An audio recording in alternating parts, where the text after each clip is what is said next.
The marble floor was the color of bone. Cold. Unforgiving.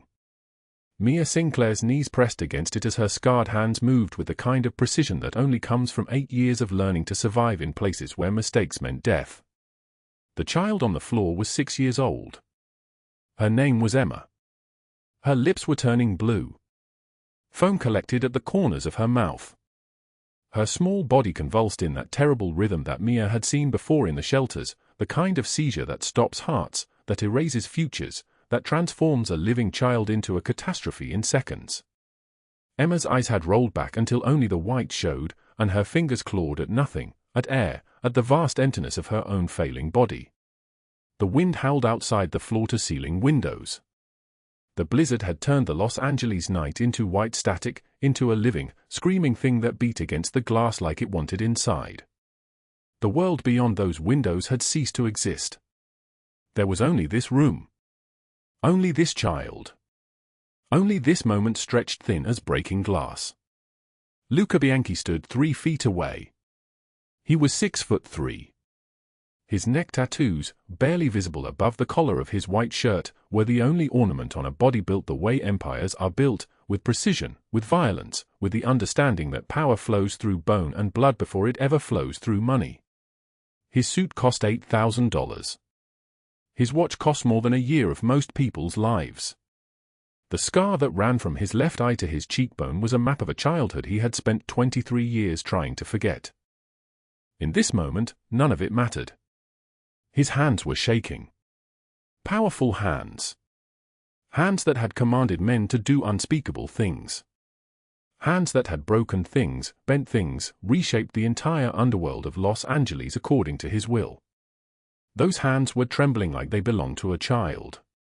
"Call 911, he said. His voice came out like something breaking. Like a man soothing a lost child. Rocco and Franco stood against the far wall. For other men in identical black suits lined the perimeter like statues in a museum of the damned. They had phones in their hands. They were useless.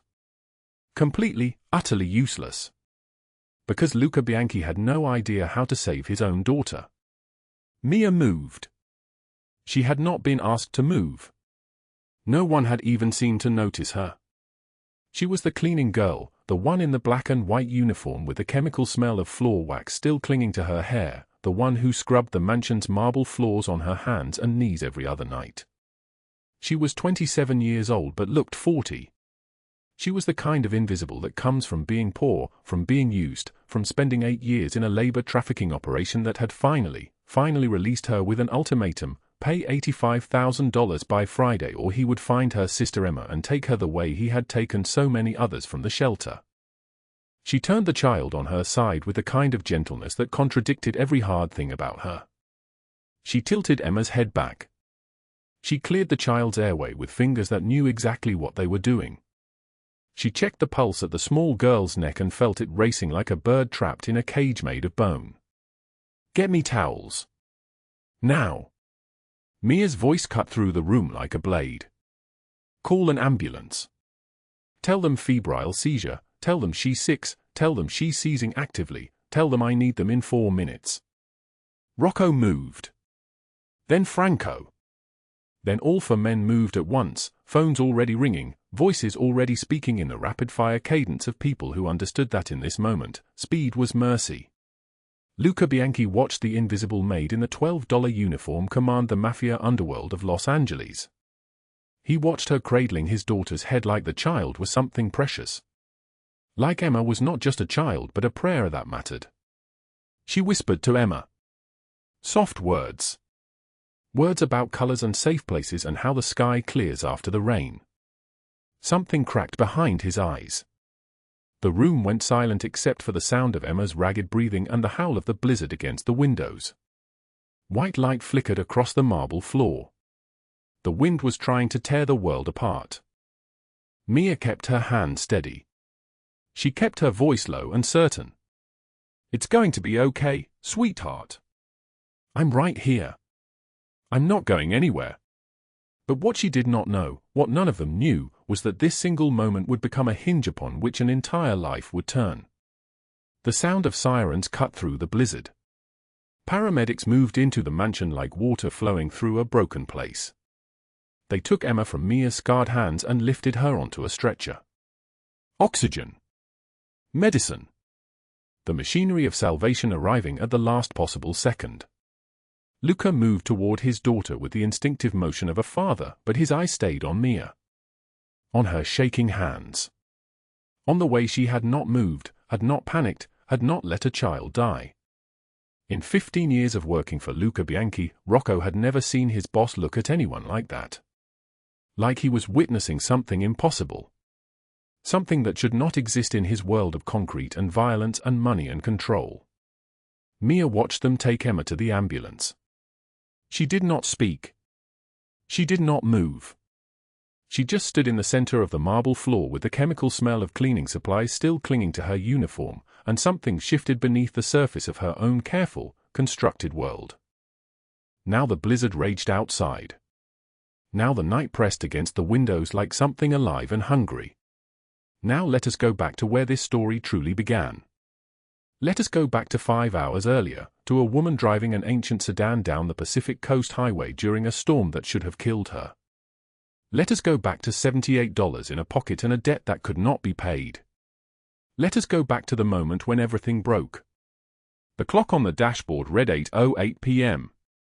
The rain came sideways, driven by wind that turned the world into something biblical, something merciless, something that understood how small and fragile human life truly was.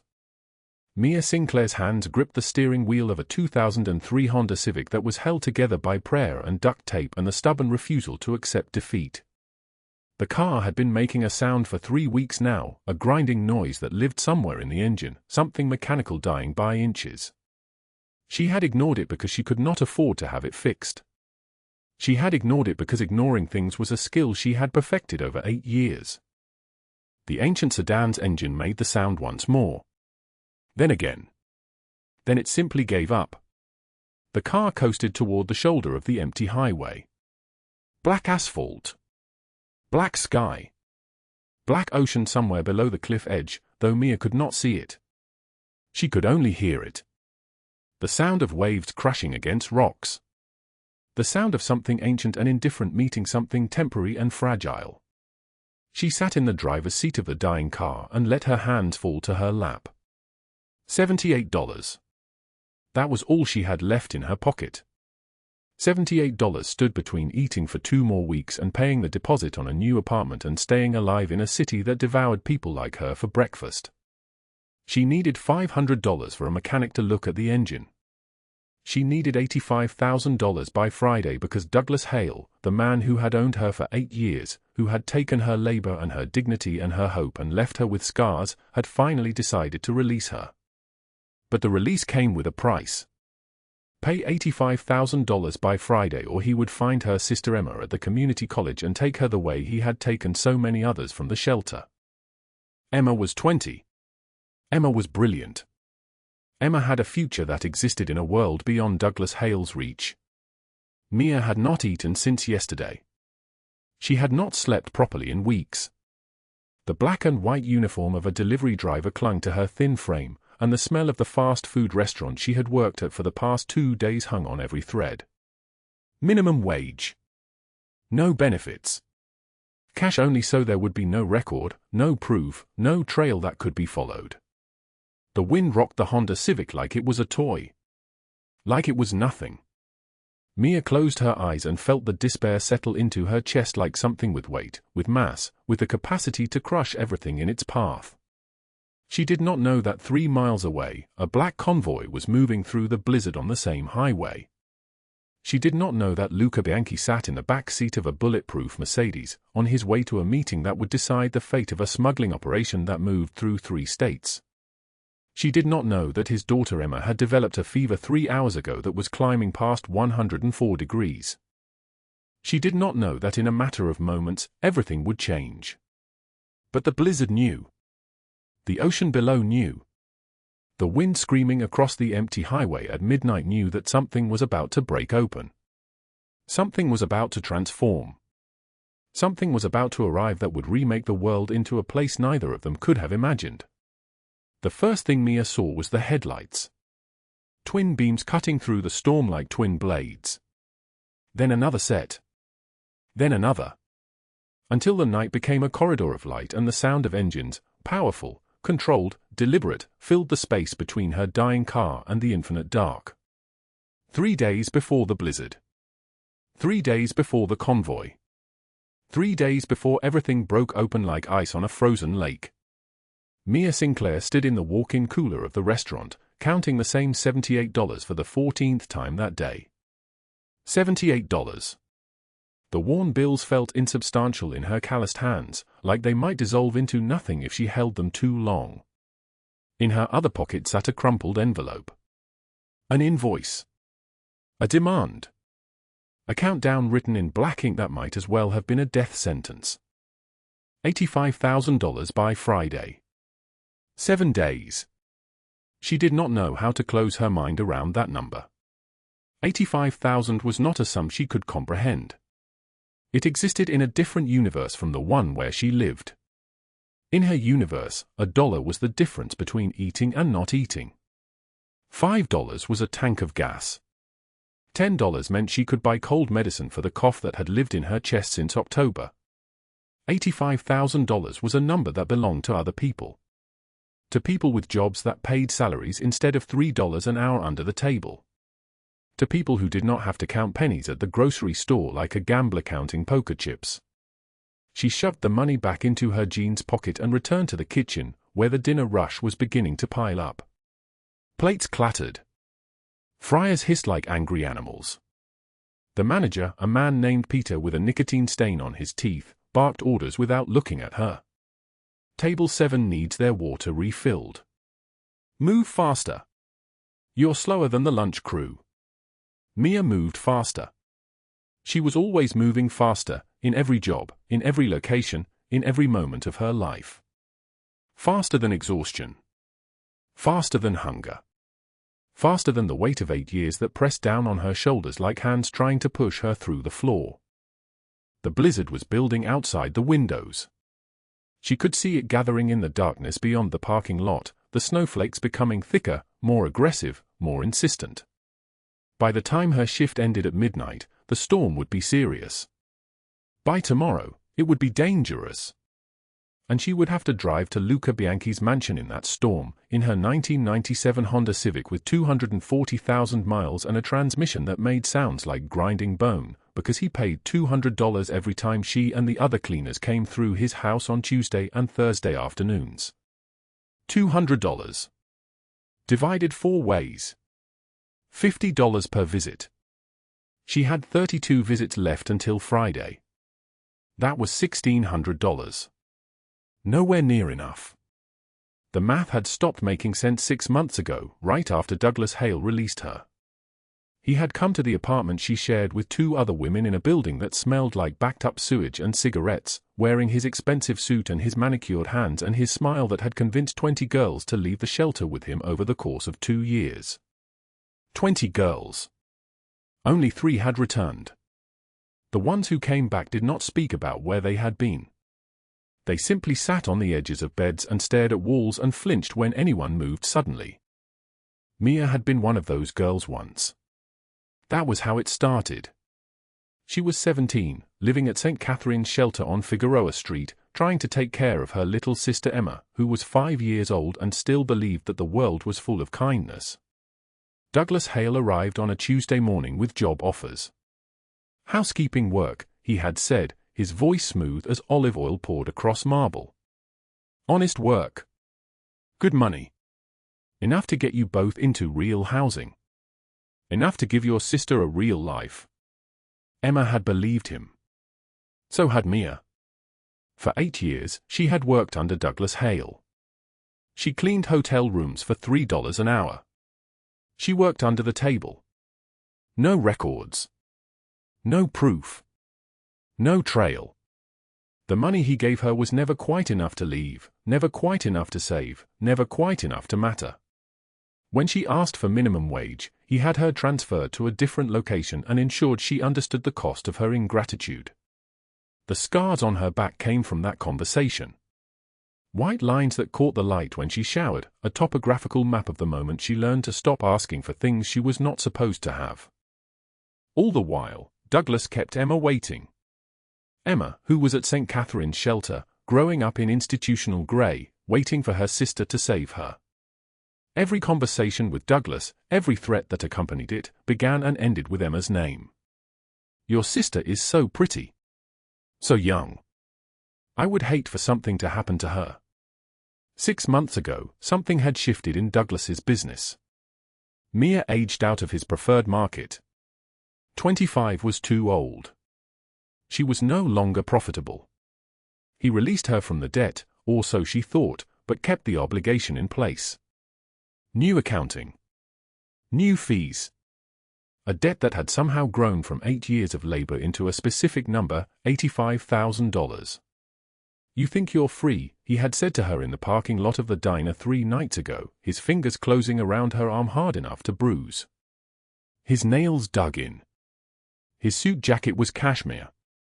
The smell of his cologne was suffocating. 8 years I fed you. 8 years I housed you. 8 years I gave you work when no one else would touch you. That costs money, Mia. That costs $85,000. She had tried to pull away. His grip tightened. By Friday. 1 week. You bring me $85,000, and we're done. I release you clean. I release your sister clean. She can leave the shelter. She can go to college if she wants to. She can have a life. That's impossible, Mia had whispered. Then I go find Emma at St. Catherine's, and she takes your place. And in a few years, when she's too old for my business, I'll come find anyone else she loves. Your friends. Your cousins. Anyone who mattered to you. Is that the conversation you want to have? The parking lot had gone silent except for the sound of a distant siren. A couple walked past them, arms linked, completely unaware that a life was being dismantled 3 feet away. The world kept turning. People kept living. Nothing stopped. Friday. 1 week. $85,000. Now it was Thursday, and Mia had $78 in her pocket. She was about to lose everything. She was about to lose Emma. She was about to watch her little sister disappear into the machinery of exploitation that had nearly destroyed her, and there was nothing she could do except work faster, move faster, save harder, even though the mathematics of survival had become completely obsolete. At the restaurant, Peter was yelling again. Mia! Table 9. She moved. There was nothing else to do but move. The dinner service bled into the evening shift. By 11 o'clock, most of the customers had left, and Mia was wiping down tables under fluorescent lights that hummed like dying insects. The storm had started in earnest. Through the windows, she could see the snow falling at an angle, driven horizontal by wind that seemed personal, seemed specifically designed to make her night worse. Her shift ended at midnight. She had to drive home to her apartment, change into her black and white uniform, and get to sleep for maybe 4 hours before her newspaper delivery shift started at 4 in the morning. 4 a.m. to 7 a.m., newspapers for $3 an hour. 7 a.m. to 2 p.m., office building cleaning for minimum wage with a supervisor who treated her like she was invisible. 3 p.m. to 6 p.m., Luca Bianchi's mansion. $200 split 4 ways. $50. She would be invisible there too, moving through rooms so expensive, so carefully appointed, that she sometimes wondered if the people who lived there could even see her at all. 7 p.m. to midnight, dishes. Restaurant. This job. Standing on her feet until they swelled, hands in water so hot it stripped the skin, making enough to cover gas and the deposit on the apartment and nothing else. By Friday, she would have worked 360 hours. She would have made roughly $900 total, split among her other expenses, which meant maybe 40 or 50 of it could go toward Douglas Hale. That left $84,950 unaccounted for. The math did not work. It had never worked. At 11:45 p.m., the last customer left. Peter handed her $238 in cash from the register, a portion for the shift and the tips everyone had pooled. $38. She had made a good night. She felt no relief. The parking lot was empty when she left. The storm had emptied the world. Snow fell on the asphalt and disappeared. Wind pushed her toward her car, a 1997 Honda Civic that had been held together with hope and patch jobs for the past 3 years. The transmission made a sound like someone grinding their teeth when she accelerated. The heater did not work. The defrost barely functioned. She sat in the driver's seat for a moment, just breathing, just trying to convince herself that the next 7 days were survivable. That Friday would not arrive. That Douglas Hale would suddenly disappear. That someone would intervene. No one ever intervened. She had learned that at 17, standing in the parking lot of St. Catherine's shelter with a man in a cashmere suit telling her that he had jobs for her. Mia turned the key. The engine coughed. Turned over. Settled into its familiar rattle. She pulled out of the parking lot and drove toward her apartment, the snow falling harder now, the world becoming white, becoming blank, becoming erased. She did not know that 3 miles away, a black convoy was moving through the same storm. She did not know that Luca was sitting in the back seat of a bulletproof Mercedes, heading to a meeting about a smuggling operation that moved through 3 states. She did not know that his daughter, 6-year-old Emma, had developed a fever 3 hours ago that had climbed to 104 degrees and showed no sign of breaking. She did not know that in less than 4 hours, at exactly 3:47 in the morning, her car would die on the Pacific Coast Highway, and a convoy would find her shivering against the steering wheel, a uniform still bearing the stains from a day of invisible labor. She did not know that her entire life was about to change. But the blizzard knew. The ocean below knew. The wind knew. Something was moving through the darkness, something that would remake the world into a place neither of them could have imagined. For now, there was only the sound of her car engine and the sound of the storm and the sound of Mia Sinclair driving toward whatever came next, with $78 in her pocket and 7 days to save a life that was not supposed to be saved at all. The blizzard swallowed sound. Wind hammered the sedan like fists, and Mia Sinclair gripped the steering wheel so hard her knuckles went white. The Pacific Coast Highway had vanished into white static. She could not see the hood of her car. She could not see anything except the wall of snow pressing against the windshield like a living thing trying to get inside. The heater died an hour ago. Now her breath came in small clouds that froze against the glass. Cold seeped through the gaps around the doors, through the rusted floor panels, through the cotton fabric of her maid uniform that hung under her thin jacket like a second skin of poverty. The dashboard clock read 2:47 in the afternoon. She was supposed to be at the Bianchi mansion by 3. 15 minutes late and Supervisor Chen would pull her name from the rotation. $400 gone. $85,000 owed. 7 days remaining. She turned the key. The engine coughed. Sputtered. Went silent. Nothing. Mia tried again. The starter whined like a dying animal, but the engine would not catch. She gripped the key and tried a 3rd time, a 4th time, a 5th time. The battery was giving up. The car was giving up.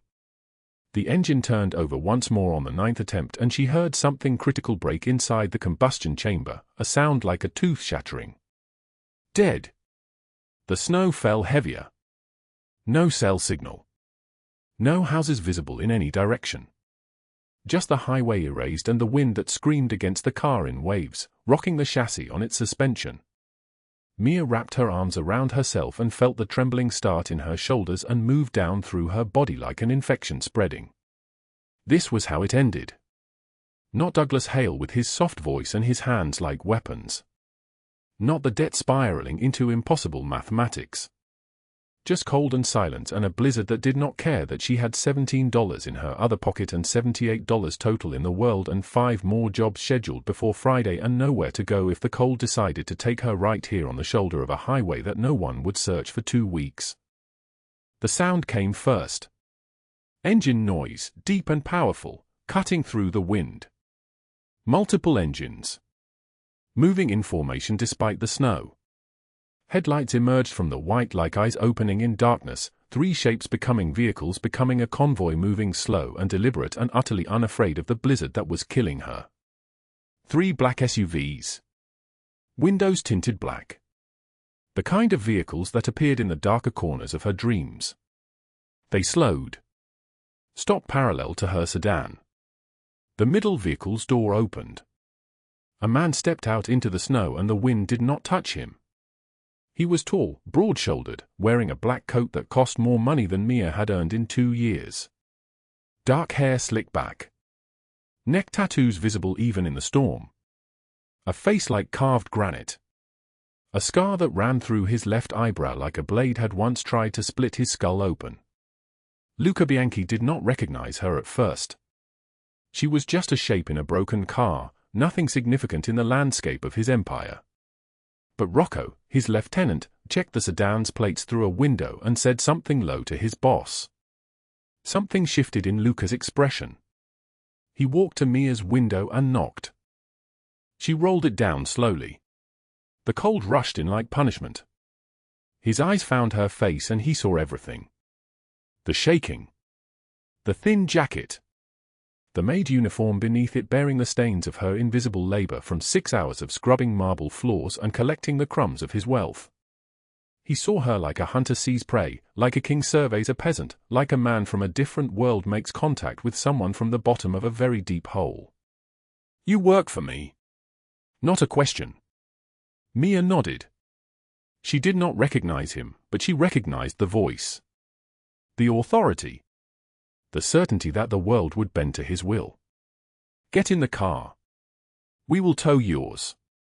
He did not wait for agreement. He was already walking back to the middle SUV.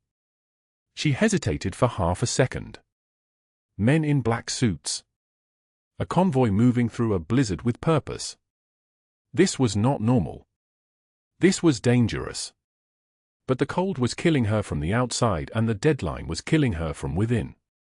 She grabbed her cleaning supplies from the back seat, supplies that would not be returned until after Friday, if she lost this job, and stumbled toward the Mercedes. The interior swallowed her. Warmth. Leather seats. The smell of expensive cologne and something else, something like power itself had a scent. Franco sat in the driver's seat, massive shoulders, a face scarred across one side like fire had tried to claim him. He said nothing. He simply began towing her sedan while Luca sat in the back beside Mia, silent, watching her thaw. She shivered against the window, not daring to move. Outside, the Pacific coast stretched grey and violent below the highway. Inside, the silence was a weapon. "How long have you worked for the crew?" His voice came like something dragged across concrete. 6 months. Barely a whisper. For this location. Before that?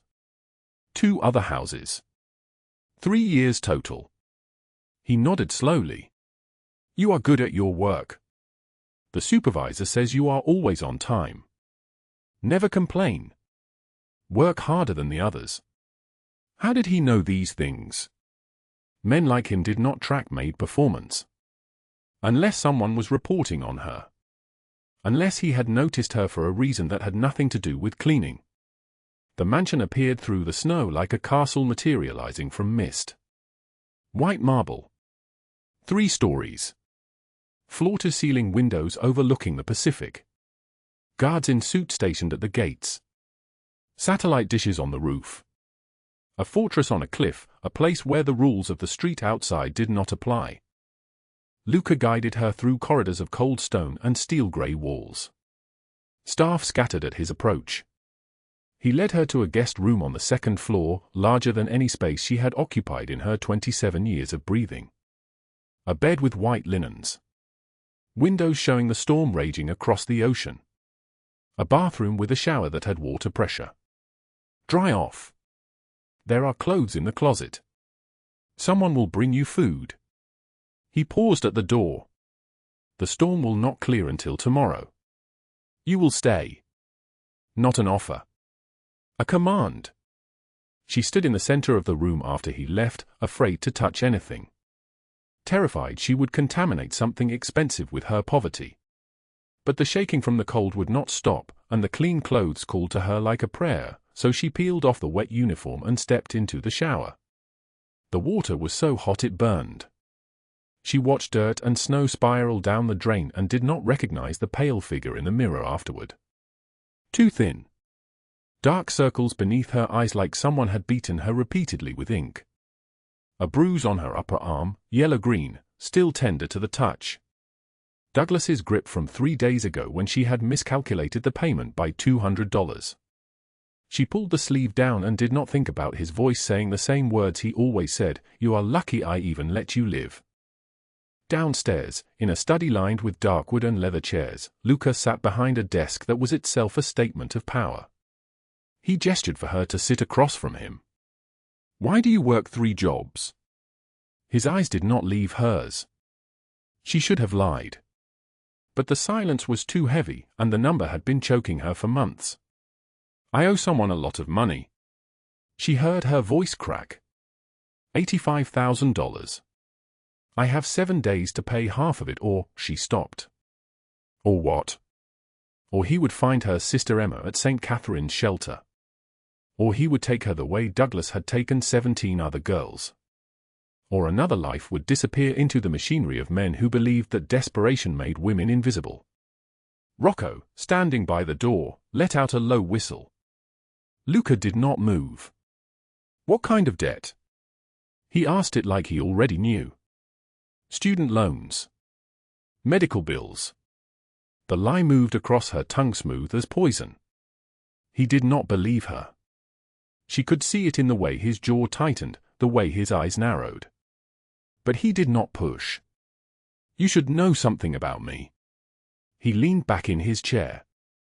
"I was born in a one-room apartment in Koreatown. My father drank. My mother was quiet. The bruises came regularly. At 12, I started running errands for the crews on the street. At 15, I was collecting debts. At 20, I took over everything they had built." He stood and walked to the window, looking out at the storm. His voice never changed. It remained flat, factual, like he was reciting a grocery list instead of the geography of his own survival. "At 25, my father tried to hit me one last time. I broke his arm in 3 places and walked out the door and never looked back. Every single thing in this house I built with the vow that no child would ever suffer the way I did. That is what drives me. That is the only thing that has ever mattered." Mia understood then. The way he held himself. The scar through his eyebrow. The cold certainty in his voice. He had crawled out of a hole and he had never forgotten what the darkness felt like. He saw it in other people. He saw it in her. That evening, Emma appeared in the kitchen. 6 years old. Dark curls. Korean features mixed with Italian bone structure. She moved like she was learning to take up space, still uncertain if the world would allow her. Mia knelt to the child's level, and the instinct came from 8 years in shelters, from holding other people's children while social workers filled out forms. "What is your name?" she asked softly. "Emma." The girl watched her with dark eyes that held too much knowledge for someone who had lived so little. Mia's heart stopped. The same name as her sister. The same age.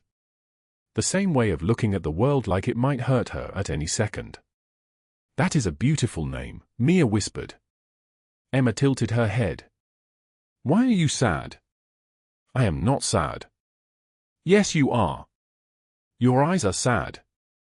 The child said it like a fact, like she could see directly into Mia's chest where the fear lived. Luca watched from the doorway. His daughter had not spoken to a stranger in months. She was shy. Anxious. Still learning to exist in a world without her mother, who had died 2 years ago in an accident that everyone said was not an accident. But with Mia, Emma was open. Trusting. Like she recognized something broken that matched her own breaks. That night, Emma woke screaming. Mia heard it from the hallway and ran. The child was seizing, her small body rigid, her eyes rolled back, foam at the corner of her mouth. Luca stood frozen in the doorway, a man who controlled empires rendered utterly helpless by a single daughter.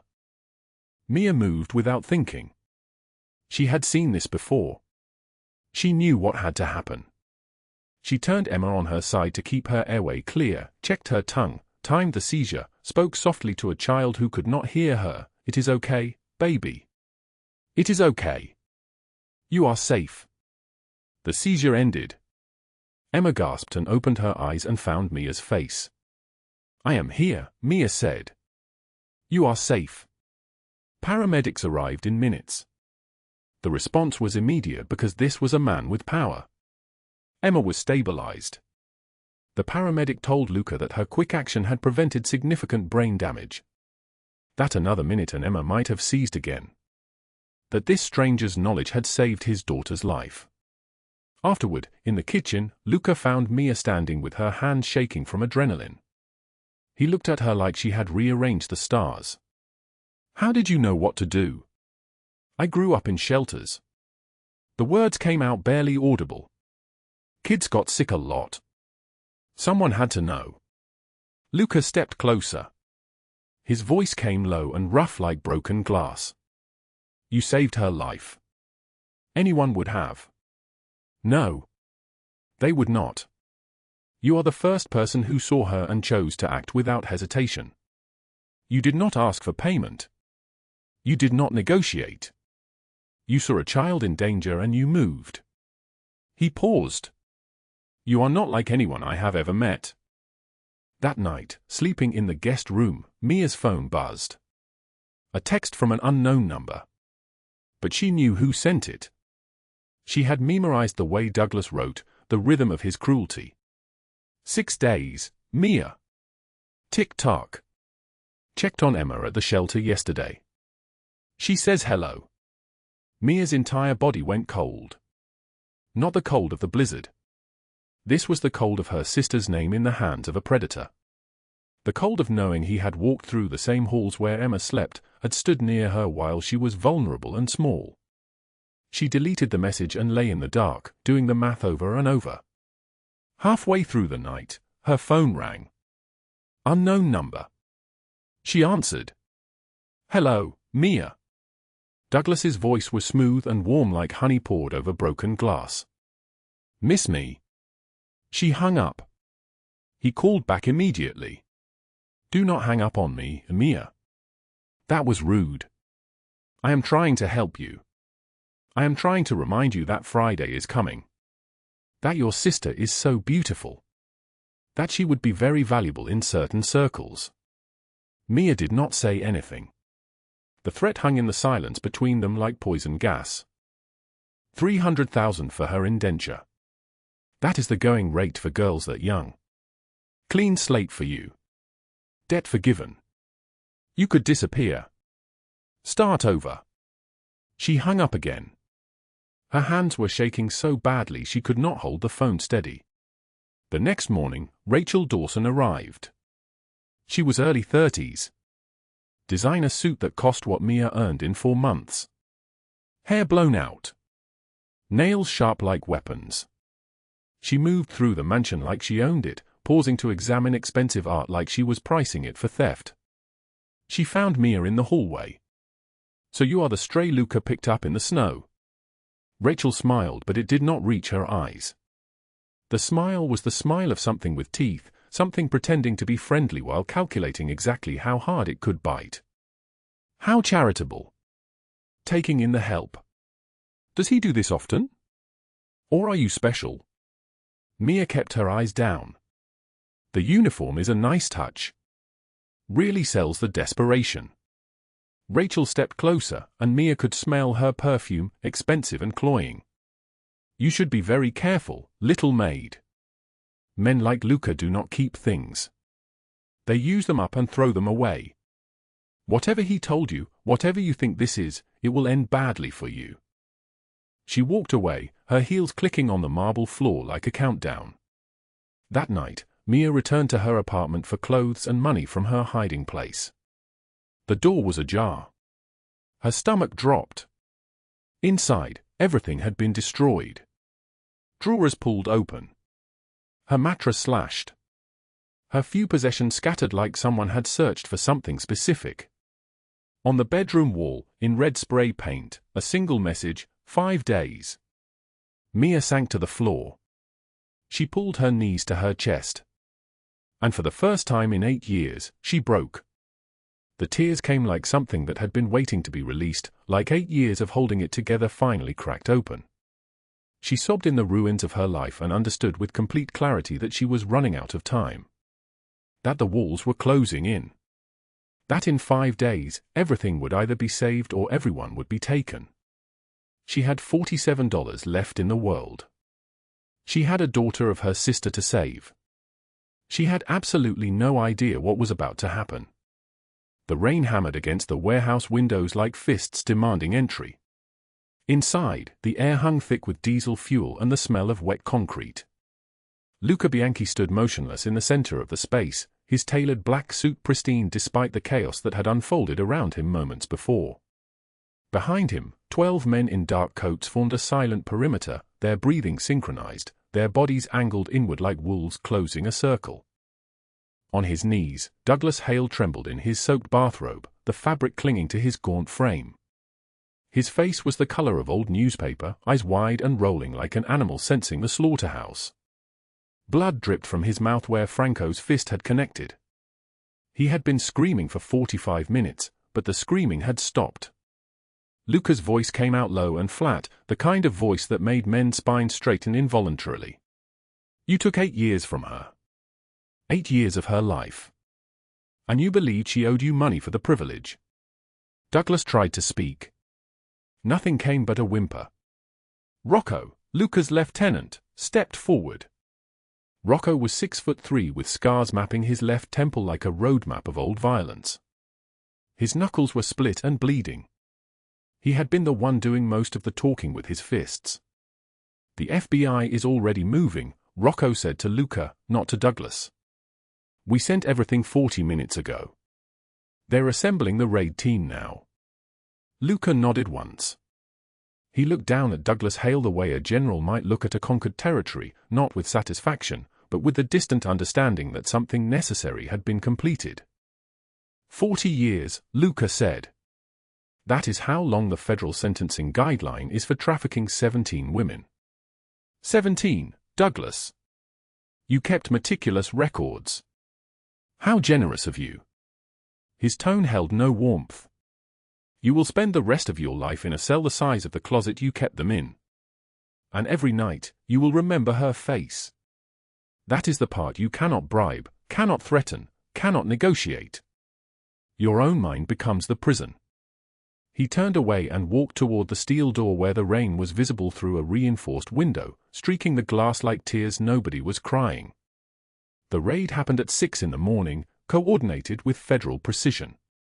12 FBI agents moved through Douglas Hale's office in downtown Los Angeles, their blue windbreakers synchronized like a school of sharks.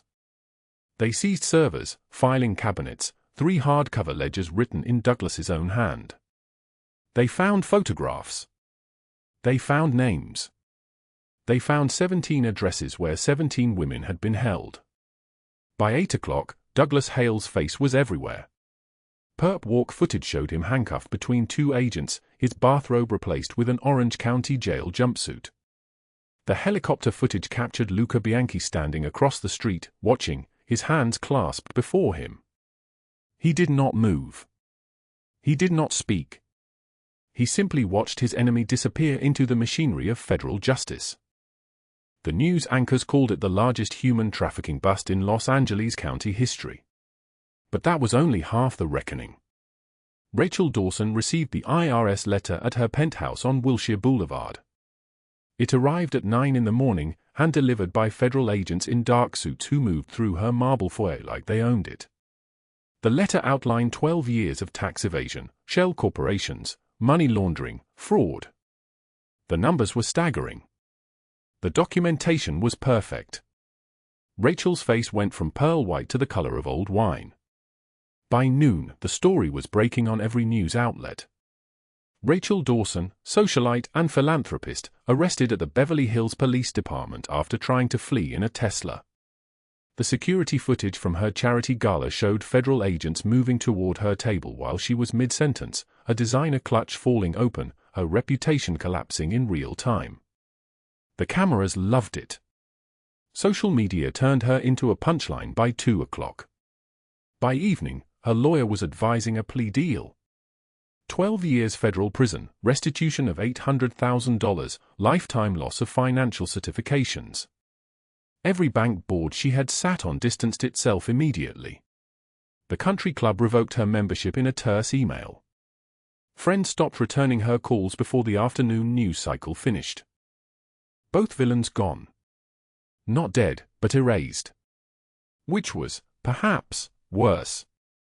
Meanwhile, at the Santa Monica PA, Luca pulled up in his black Mercedes just as the rain began to ease. Mia was still sitting on the bench at the edge, her legs dangling over black water that had turned the color of slate. She was soaked through, shivering, the cold working its way into her bones. She did not hear the car arrive. She did not hear his footsteps approach. She only felt his cashmere coat wrap around her shoulders, the weight of it, the warmth it carried. "Come," he said. His voice was different now. Not commanding. Something else. Something that had been locked away for 15 years finally asking permission to surface. Mia looked up at him. His hair was wet. His eyes were storm gray and burning with something she had no name for. There were tears on his face. Not many. Just 2, running down from his eyes to his jaw, evidence that even stone men break when the weight gets heavy enough. "Douglas Hale is in federal custody," he said. 40 years. No parole. 17 women freed today, Mia. 17 families calling the police with their addresses, with their names, with their proof. He knelt in front of her on the wet wooden boards of the pier, his expensive Italian suit pressing against the rain-soaked wood. "Your sister is safe. Emma is safe. You are safe." Mia made a sound that was not quite a word. It came from somewhere deep, somewhere that had been locked away as long as the 8 years had passed. It was the sound of 8 years of holding a breath finally being released. She collapsed forward into him, and he held her, his hand cradling the back of her head, his other arm wrapped around her waist, holding her like she might dissolve into the rain if he let go even for a second. "I have you," he whispered.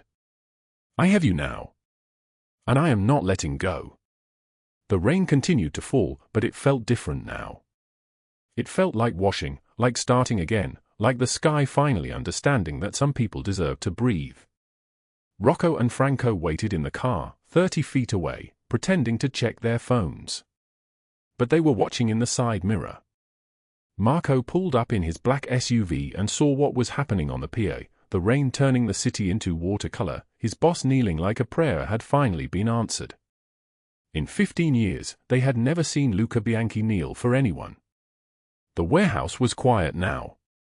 The men had dispersed to their usual work, protection rackets, shipping operations, the careful empire that generated money and power and respect. But something had shifted in the machinery. Everyone could feel it. The boss had a woman now. The boss had a reason beyond the money. 3 days later, at the federal courthouse in downtown Los Angeles, Douglas Hale received his sentence, 40 years, no parole, restitution payments to the 17 victims totaling $2.3 million. His assets were seized. His businesses were dismantled. His life, such as it had been, was over. The news coverage showed Mia sitting in the gallery, wearing a simple blue dress that Luca had purchased for her. She did not smile. But she stood straight. Her shoulders were back. Her hands were not shaking. When Douglas was led away in chains, his eyes found her in the courtroom.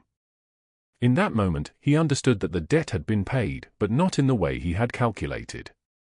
The debt had cost him everything. Luca sat beside her in the gallery, his hand on her back, steady and present and unmovable. The rain had stopped. The city was clearing. And sometimes one hand reaching out at the right moment can change an entire life. 6 months after that dinner at Bellissimo, the world looked different to Mia Sinclair. Not the world itself, Los Angeles still sprawled across the valley in the same brutal, beautiful way, still grinding forward with its relentless hunger for money and status and survival. But her place in it had transformed. The studio apartment in Silver Lake remained small, but now it held books she had chosen, art she had bought, a life that belonged entirely to her. The assistant manager badge at the bookstore hung on a lanyard next to her car keys, legitimate keys to a used Honda she had purchased with her own paychecks. $18 an hour. Benefits. A 401k she didn't fully understand yet but was learning about.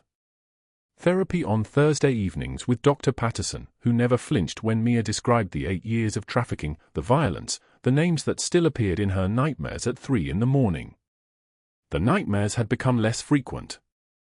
Some nights she slept without waking. Some mornings she could look in the mirror without flinching.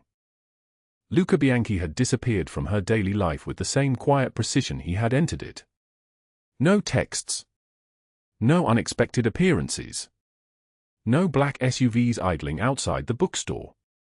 He had paid the debt, all $85,000, and arranged Emma's scholarship to pass a dinner prep, and then he had simply stepped back. Mia understood this with a clarity that surprised her. He was giving her something more valuable than money. He was giving her the chance to become herself without his shadow falling across it. Without the weight of gratitude binding her. This was what love looked like, she realized in therapy, when it came from someone who truly understood what it meant to have nothing. Love was the space he created for her to breathe. The non-profit opening was scheduled for Friday afternoon in East Los Angeles. 60 women had registered to attend. 50 actually showed up, survivors and supporters and volunteers who believed that second chances were not luck but possibility. The building sat on a corner lot in Boyle Heights, a converted warehouse with windows painted a soft cream color and the name in simple black letters, Second Chances. Mia had worked 3 months to make this real. Luca's anonymous donation had covered the first year's rent and operating costs, but everything else, the furniture, the schedule, the training program for survivors to learn job skills, came from Mia's own effort. She had fought for this. Built it. Made it real. She wore a navy dress, simple and professional, her hair pulled back to show her face fully. No hiding. No dimming herself to make others comfortable. The shoes she wore were not the worn delivery shoes from before. They were chosen shoes, purchased shoes, bought with money she had earned. At 4:41 in the afternoon, the sun beginning to soften toward evening, she stood at the entrance and greeted each woman by name. Teresa, a survivor of 12 years in forced labor. Maria, a mother of 3 who had escaped 6 months ago. Jennifer, a volunteer counselor who had survived herself 20 years prior. Each one carried a story of survival. Each one was proof that invisible people could become visible again. Luca arrived at 5:15, 15 minutes before the official welcome began. He came alone, no Rocco at his side, no Franco watching from a distance. He wore a charcoal suit that probably cost more than Mia's monthly salary, but he had removed his jacket and rolled his sleeves like a man who was willing to work. Emma, his daughter, sat on his shoulders, her small hands gripping his dark hair, her face bright with the particular joy of children who felt completely safe. She was 7 years old now, with her father's serious eyes and a laugh that sounded like bells. Mia's breath caught when she saw them. 7 months since the PA. 6 months since the courthouse. 1 month since Luca had called her at the bookstore and asked if she wanted to have coffee. 1 month of careful, slow rebuilding. 1 month of learning that trust could be rebuilt in small increments like compound interest, each small gesture accumulating into something real. "You did not say he was coming," Teresa whispered, nudging Mia's arm. Teresa had worked in protection rackets herself, had seen enough of the underworld to recognize Luca's quality. The way he moved. The way his presence occupied space. He insisted, Mia said quietly. I could not stop him. Luca approached her across the bright, simple space. He did not smile, but his eyes held warmth like a candle behind glass. Emma reached down from his shoulders and waved at Mia with both small hands. The lady came back, Emma said. I told you she would come back. Luca set her down gently. You did tell me that. You were right. He turned to Mia. This is extraordinary. It is a beginning, Mia said. It is more than that. It is proof. She did not ask proof of what. She understood. It was proof that a woman could build something from nothing. Proof that invisible people could become visible. Proof that the 8 years of debt and terror and helplessness had not defined her final chapter, only her middle one. The event unfolded over the next 2 hours. Mia spoke from a small podium about her own journey. She did not mention Luca's name. She did not need to. The point was not that someone else had saved her. The point was that she had saved herself, one small choice at a time. One job. One therapy session. 1 hour of standing in a room full of people who believed in her. I stood in this city with $78 and a broken car, she said, her voice steady and clear. I thought I was nobody. Someone to be used and discarded. Someone whose suffering did not matter. But 8 years later, I am here. I am standing in a building that bears the name Second Chances because I believe in second chances. I believe in you. I believe that invisible people can become visible again, but only if we build the structures that allow them to see themselves. This is what we are building today. The women applauded. Emma clapped from Luca's arms, her small hands creating sounds like rain. Rocco and Franco entered quietly near the end, positioning themselves near the doors with the practiced discretion of men who had learned long ago how to protect without dominating. In 15 years of working for Luca, they had never seen him attend a non-profit event.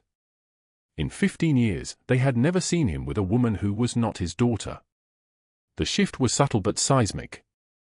After the speeches, after the tours of the facility and the introductions, the sun had dropped below the horizon and the lights inside the building glowed warm against the evening.